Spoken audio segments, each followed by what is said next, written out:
Votre premier viol ne vous a pas servi de leçon? Non, non, vous n'êtes pas en train d'halluciner sur ce que je dis ou ce que vous êtes en train de lire sur le titre de cette vidéo. Aujourd'hui, j'ai besoin de pousser un coup de gueule, un vrai, et pourtant ceux qui me suivent le savent, ce n'est pas vraiment mon sport préféré. Mais parfois, il y a des choses qu'on ne peut pas laisser passer. Une de mes clientes a subi un viol et comme beaucoup de victimes, elle a traversé des mois extrêmement difficiles. Anxiété, attaque de panique, hypervigilance, la peur de sortir de chez elle, la peur de conduire, la peur d'aller travailler, bref, un état post-traumatique sévère. Et pourtant, depuis plusieurs semaines, elle avançait. Elle avançait vraiment, je suis même extrêmement fière du chemin qu'elle a parcouru. Parce que ce chemin, il ne se fait pas tout seul, hein. Elle a travaillé, elle s'est confrontée à ses peurs, elle a appliqué tout ce qu'on mettait en place, elle s'est battue.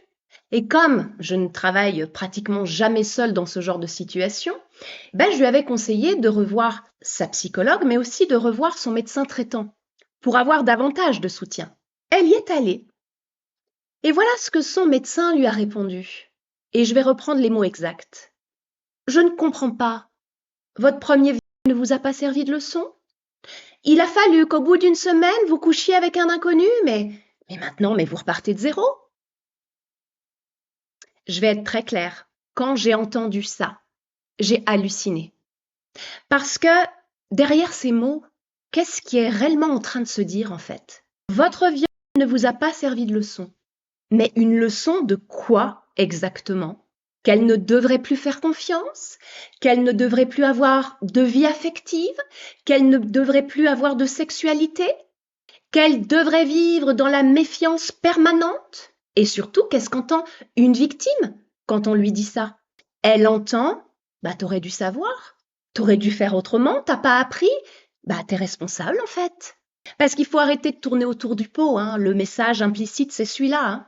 Quand on demande à une victime pourquoi elle est allée chez lui, pourquoi si vite, pourquoi lui avoir fait confiance, on est déjà en train de déplacer le regard.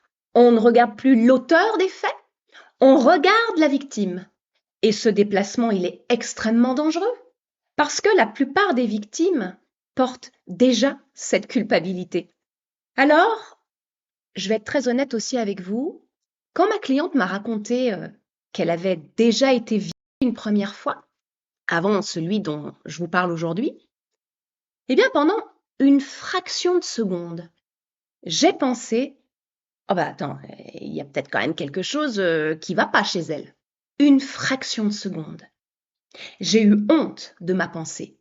Et puis, j'ai rattrapé cette pensée immédiatement parce que mon métier m'a donné des outils pour ne pas y rester. Mais cette pensée, elle est venue chez moi, une personne qui accompagne des victimes, qui sait intellectuellement que c'est jamais la faute de la victime. Alors si moi, j'ai pensé ça, l'espace d'un instant, qu'est-ce que ça dit sur le conditionnement de toute une société?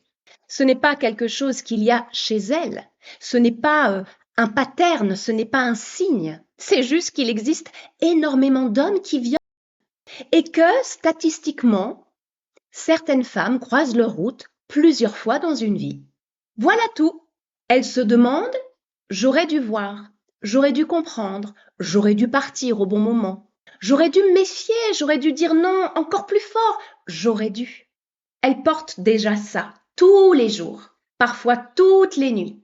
Et quand cette culpabilité vient ensuite être validée par une figure d'autorité, un médecin, une femme en plus je précise, mais les dégâts ils peuvent être considérables parce que ce n'est pas juste une phrase, c'est une phrase qui vient confirmer exactement ce que la victime redoute déjà. Alors je vais vous dire pourquoi je fais cette vidéo aujourd'hui. C'est pas pour dénoncer un médecin, même si ça le mériterait. Ce n'est pas pour lancer une chasse aux sorcières, parce que ce médecin est loin d'être un cas isolé. Je rencontre régulièrement ce genre de croyances, même dans des institutions censées s'occuper justement de ces problématiques.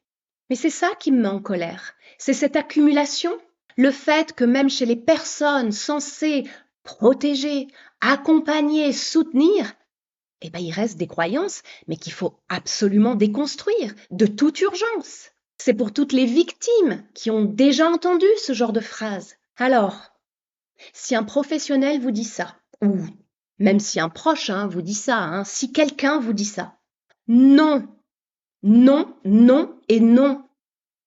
Le fait d'avoir rencontré quelqu'un, par exemple sur un site de rencontre, ne provoque pas un viol. Le fait d'aller chez quelqu'un ne provoque pas un viol. Le fait d'avoir une sexualité ne provoque pas un viol. Le fait de faire confiance ne provoque pas un viol. Ce qui provoque un viol, c'est une personne qui choisit de violer. Point. Et j'insiste sur ce mot, choisit de violer. Parce que tant qu'on continue à chercher ce que la victime aurait dû faire, on évite de regarder la seule personne qui a pris la décision, l'agresseur. Et ce qui me met particulièrement en colère dans cette histoire, c'est que ma cliente allait mieux. Elle retrouvait progressivement sa vie, sa confiance, sa capacité à respirer. Et après ce rendez-vous, 2 jours d'idées suicidaires. Heureusement qu'on avait déjà beaucoup travaillé, Heureusement qu'elle n'était plus au même endroit qu'il y a quelques mois.